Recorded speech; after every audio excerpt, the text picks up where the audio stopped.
Welcome back. CPM next chief ఎవరు? ఎర్రదండను నడిపించే సారథి ఎవరవుతారు?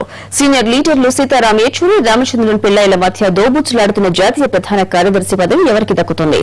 CPM జాతీయ మహాసభలను నిశితంగా పరిశీలిస్తున్న రాజకీయ వర్గాల మధ్య ఉత్కంఠకు మరికొద్ది గంటల్లోనే తెలపనుంది.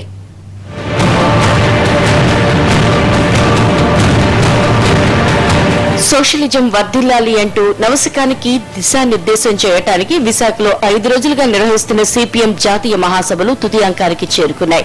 కేంద్ర రాష్ట్ర ప్రభుత్వాలు అనుసరిస్తున్న ప్రజా వ్యతిరేక విధానాల్ని ఎడగడుతూ వామపక్ష ప్రజల ఐక్యతను చాటుతూ పలు తీర్మానాల్ని జాతీయ మహాసభలు ఆమోదించాయి.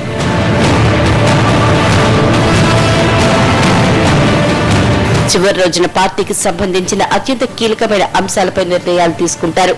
పార్టీ రాజ్యాంగ ప్రకారమే కేంద్ర కమిటీ, పొలిట్ బ్యూరో, జాతీయ ప్రధాన కార్యదర్శి ఎంపిక జరుగుతాయి. కేంద్ర కమిటీకి ఎన్నికయ్యే సుమారు 100 మంది ప్రతినిధులు పొలిట్ బ్యూరోను ఎంచుకుంటారు.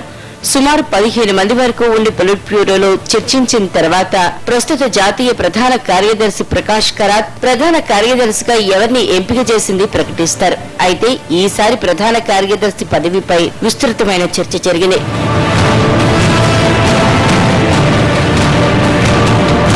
కేరళకు చెందిన రామచంద్రన్ పిళ్లై, మరో సీనియర్ నేత సీతారాం యేచూరిలో ఎవరికి ప్రధాన కార్యదర్శి దక్కుతుందోనన్న ఆసక్తి నెలకొంది. ఇద్దరు నేతలకి బలమైన మద్దతు ఎంత ఉందో వ్యతిరేక అంశాలు అదే స్థాయిలో ఉన్నాయి. రామచంద్రన్ పిళ్లైకు కేరళలో వ్యతిరేకత ఉంది. కానీ త్రిపురతో పాటు ఏపీ, తెలంగాణకు చెందిన నాయకత్వం పిళ్లైని బలపరుస్తున్నట్లు సమాచారం.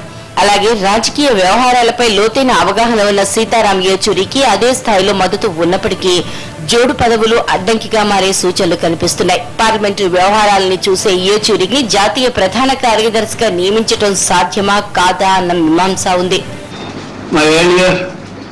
My friends must have explained to you, the party is making a serious introspection or re-examination on 3 most important aspects.